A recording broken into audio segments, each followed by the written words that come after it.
البدع والأهواء، أهل البدع العقائدية وأهل البدع السياسية. نقول بيننا وبينكم السلف، بيننا وبينكم الكتب، كان فيقول البدع بيننا وبينكم.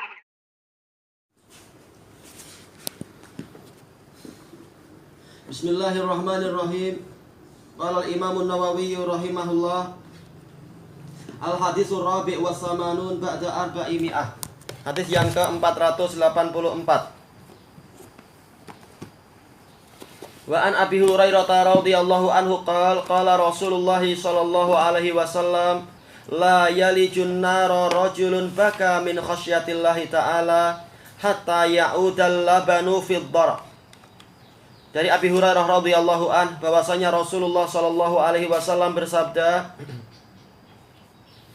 tidak akan masuk neraka seseorang yang menangis dikarenakan takut kepada Allah Ta'ala sampai susu itu mampu kembali kepada putingnya. Wala yajtami'u ghubarun fi sabilillahi wa dukhanu jahannam. Dan tidak akan berkumpul antara debu di jalan Allah dan asap api neraka jahanam. Asap neraka jahanam. Tayyib. Rawahu Tirmidzi wa qala haditsun hasanun sahih. Diriwayatkan oleh Tirmidzi dan mengatakan ini hadis yang hasan dan sahih, atau antara hasan dan sahih. Disebutkan dalam catatan kaki oleh Syekhuna Abu Amr Al-Hajuri hafizahullah, memang ini adalah sahih. Tayyib. Dan memang sanadnya sahih, sebagaimana apa disahihkan oleh Fadilatu Syekhina Muhammad Ali Adam Al-Ethiopi juga. Tayyib. Hadis Abi Hurairah radhiyallahu an disebutkan oleh Syekhuna Muhammad Ali Adam dalam kitab beliau Dzakhiratul Uqba, yang disebutkan oleh Syekh Mukbir rahimahullah, syarah Syekh Ali Muhammad Ali Adam Al-Ethiopi terhadap terhadap Sunan Sunan Nasai. Ini adalah syarah yang terbaik. Tapi beliau mensahihkan dan mengatakan hadis ini sanadnya adalah sudasi. Ada Ada 6 rawi sampai ke Rasulullah. Tayyib. Qala Rasulullah sallallahu alaihi wasallam. 6 rawi tentunya dari mana? Dari Imam Nasai tentunya. Ya la yalijun nara rajulun baka min khasyatillahi ta'ala. Tidak akan masuk ke dalam neraka. Walaja yaliju artinya adalah dakhala yadkhulu, masuk. Baik. Tidak akan masuk ke dalam neraka rajulun baka min khasyatillahi ta'ala, seseorang yang menangis dikarenakan menyamin sababiyah, dikarenakan rasa takut kepada Allah Ta'ala. Baik. Dijelaskan oleh Imam At-Tibi rahimahullahu ta'ala, ini menunjukkan keutamaan ilmu. Kenapa? Karena Allah Ta'ala berfirman, innama yakhsyallaha min ibadihil ulama. Hanyalah yang takut kepada Allah dari para hambanya adalah apa? Yaitu para ulama. Nah sekarang Allah Ta'ala menyebutkan, Rasul menyebutkan tentang apa? Rasa takut kepada Allah. Ini menunjukkan apa? Keutamaan ulama, bahwasanya mereka tidak akan masuk neraka. Asalkan apa? Tentunya syarat-syarat terpenuhi. Syarat yang pertama apa ini? Yaitu dia sampai menangis karena takut kepada Allah Ta'ala. Dan ini sesuatu yang sangat susah untuk hati-hati yang keras macam kita. Untuk apa? Setiap kali membaca ayat langsung menangis, ini susah. Kembali kepada apa? Kesulitan-kesulitan, kembali kepada debu-debu dan noda-noda yang menyelimuti hati kita.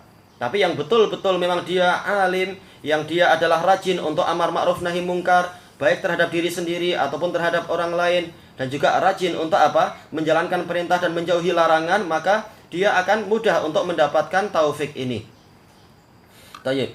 Oleh karena itulah dijelaskan oleh Ali Al-Qari rahimahullahu ta'ala bahwasanya takut, yaitu menangis karena takut kepada Allah, ini dikarenakan apa? Dia rajin untuk menjalankan perintah dan menjauhi larangan. Karena memang semakin orang menjauhi larangan dan melaksanakan perintah, dia hatinya akan semakin jernih, iman akan semakin kuat. Semakin kuat iman, maka akan semakin cepat untuk apa? Semakin cepat untuk hatinya itu jernih dan menangis. Seperti apa itu kisah Najasyi di dalam apa? Hadis Ja'far bin Abi Thalib, hadis Ummi Salamah, dan sebagaimana Yang mana itu adalah sebab turunnya ayat-ayat di dalam apa? Surat Al-Maidah yang mereka itu menangis.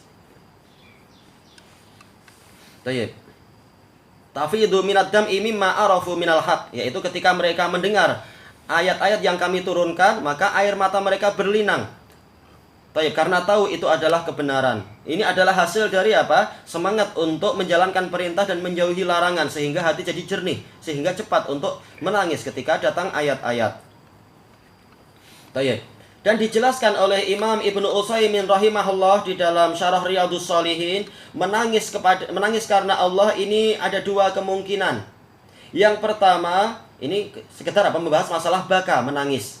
Menangis yang terkait dengan Allah, menangis karena Allah ini ada dua. Yang pertama adalah min khasyatillah, dan ini yang diinginkan sekarang. Takut kepada Allah, takut akan apa? Kerasnya siksaan Dia.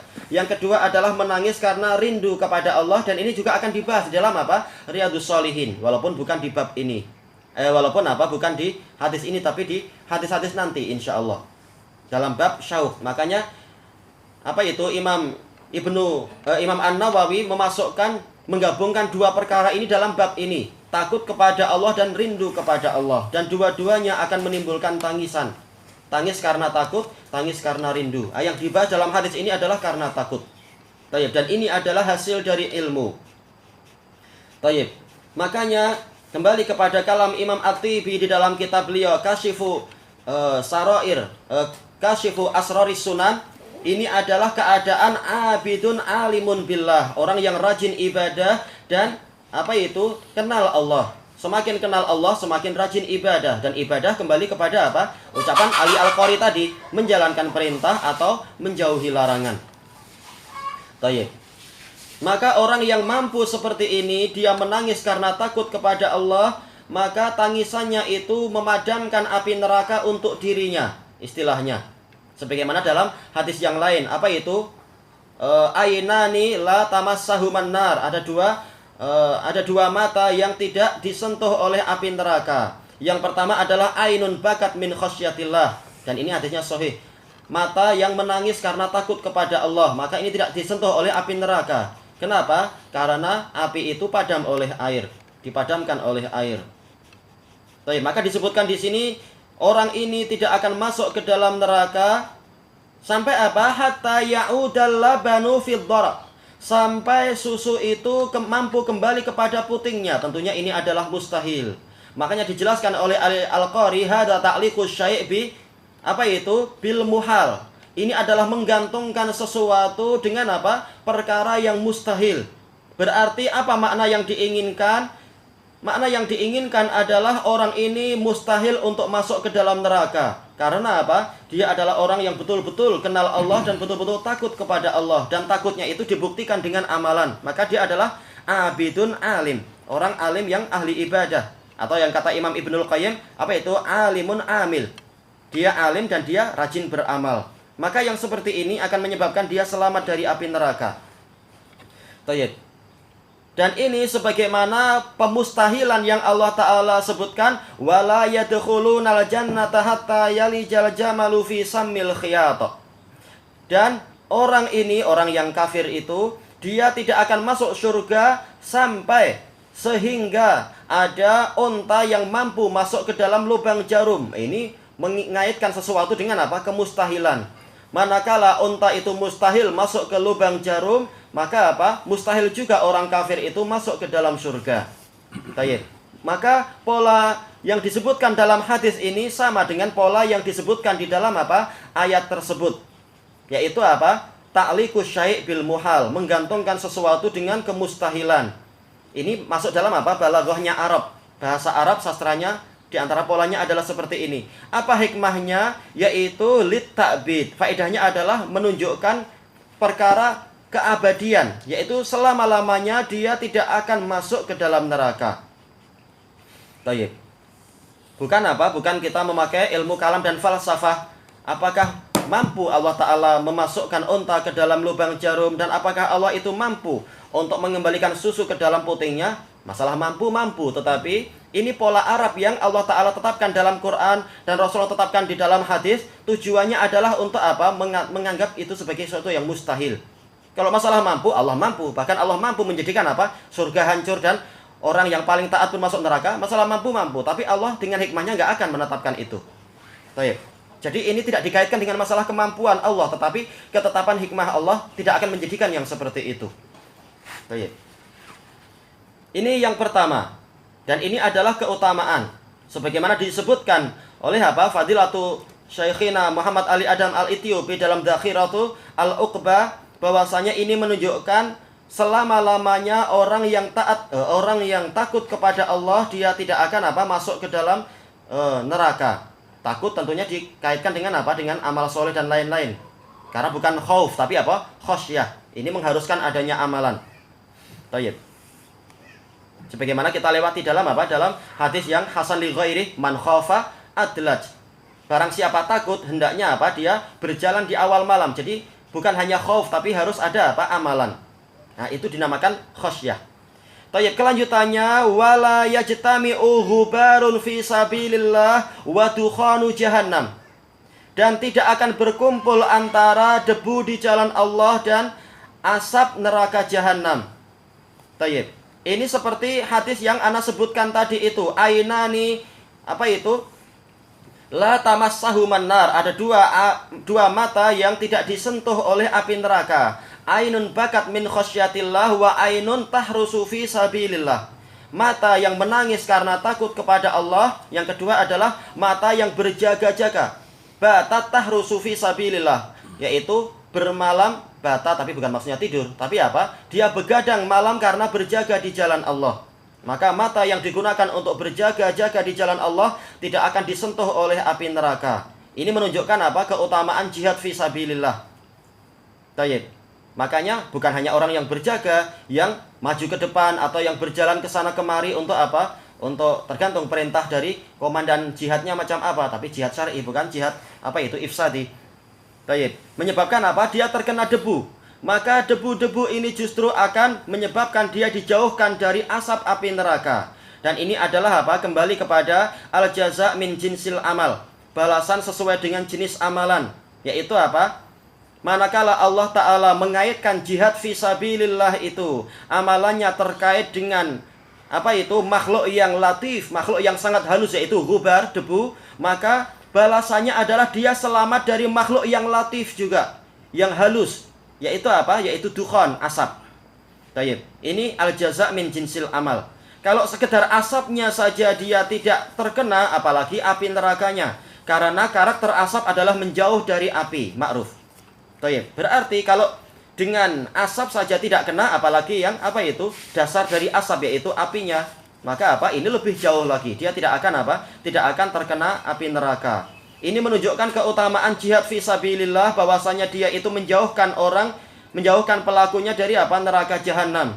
Sebagaimana sabda Rasulullah SAW, man shoma yauman fisabilillah ba'adallahu anin nari wajhahu sab'ina kharifa. Barang siapa berpuasa di jalan Allah sehari saja, Allah akan menjauhkan wajah dia dari api neraka sejarak 70 tahun perjalanan.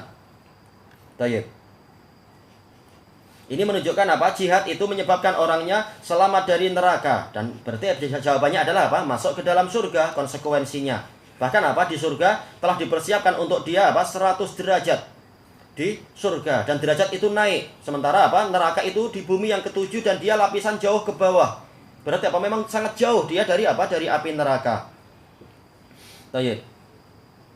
Ini telah kita lewati bahwasanya dia adalah al-jaza min jinsil amal, sebagaimana kalimat yang pertama itu juga al-jaza min jinsil amal. Apa jenis amalannya? Yaitu dia mengeluarkan air mata. Maka balasannya juga yaitu kemustahilan dikaitkan dengan air, yaitu cairan susu. Seperti susu yang tidak mungkin untuk kembali ke putingnya. Jadi kalimat pertama dan kalimat kedua ini sangat terkait dengan al-jaza min jinsil amal. Memang jenisnya macam itu, maka balasannya juga jenisnya macam itu. Baik. Sekarang ada iskal, sebagaimana disebutkan oleh oleh Syekhuna Muhammad Ali Adam. Di dalam hadis ini disebutkan bahwasanya orang yang berjihad di jalan Allah, dia akan diselamatkan dari neraka, tidak akan masuk ke dalam neraka, tidak akan berkumpul dengan asap neraka bahkan. Baik. Lalu bagaimana dengan hadis-hadis yang lain? Ada 2 hadis minimal. yang menyebutkan apa itu? Yughfaru likulli mujahidin fi sabilillah dzambahu illa dain. Tidak yaitu akan diampuni untuk orang yang jihad di jalan Allah segala dosa dia kecuali hutang. Taib, apakah ini bertentangan? Kata beliau, ini enggak bertentangan. Kenapa? Tidak diampuni hutang dia, ini tidak mengharuskan dia masuk ke dalam neraka. Tapi apa? Memang dia tidak akan diizinkan masuk ke dalam surga sampai urusan selesai. Tetapi tidak mengharuskan dia itu masuk ke dalam neraka. Kenapa? Antara surga dan neraka masih ada kontoroh, masih ada jembatan kecil. Tidak mengharuskan orangnya itu masuk ke dalam neraka. Lalu apa yang Allah lakukan? Kata beliau, Allah akan memberikan menjadikan orang yang punya hutang itu, si pemiutang itu akan ridho dengan pahala-pahala di surga, memaafkan sampai memaafkan orang yang berhutang tadi. Dan itu hujahnya nanti di sisi Allah. Masalah bagaimana orangnya sampai ridho, diingatkan dia hutang tapi bukan karena dia malas, tapi karena dia adalah umurnya habis untuk jihad, tidak sempat bekerja, atau waktunya tidak sempat ini karena waktu itu ada jihad difa'i, tidak sempat bekerja karena musuh sudah menyerang, maka ternyata dia meninggal sebelum sempat membayar hutang. Maka kalau engkau mau memaafkan dia, maka aku kasih pahala sekian dan seterusnya. Maka dengan itu orangnya dimaafkan dan tidak masuk ke dalam neraka. Itu kemungkinan pertama. Kemungkinan kedua, keumuman hadis yang ada di hadapan kita ini dikhususkan dengan hadis masalah dain. Sebagaimana dalil-dalil yang lain, masalah pahala ini, pahala itu dikhususkan dengan dalil-dalil yang lain. Pahala orang yang sholat, maka seperti ini. Tapi kalau dia durhaka pada orang tua, boleh jadi dia akan masuk neraka duluan. Dikhususkan dengan dalil yang lain. Demikian pula orang yang rajin sholat, tetapi karena dia suka makan riba, maka dia masuk neraka juga. Dikhususkan dengan dalil masalah haramnya riba. Jadi seperti itu. Maka demikian pula di sini. Masalah janji untuk tidak masuk ke dalam neraka, ini janji yang bersifat umum. Maka dia akan dikhususkan dengan dalil yang lain kalau memang dosanya jelas menyebabkan dia harus masuk neraka duluan karena dia tidak pandai-pandai menjaga pahala amalannya itu. Ditentang dengan dengan dosa yang lain. Maka keumuman janji untuk tidak masuk neraka ini dikhususkan dengan boleh jadi karena masalah dosa hutang dan faktor-faktor yang lain. Sekarang ada hikmah yang sangat indah. Apa keterkaitan antara amalan yang pertama, yaitu menangis karena takut kepada Allah, dengan berjihad di jalan Allah? Apa hikmah Rasulullah SAW menggabungkan dua amalan ini dalam satu hadis? Karena hadis Nabi itu pasti ada hikmahnya. Kenapa menggabungkan ini dan itu?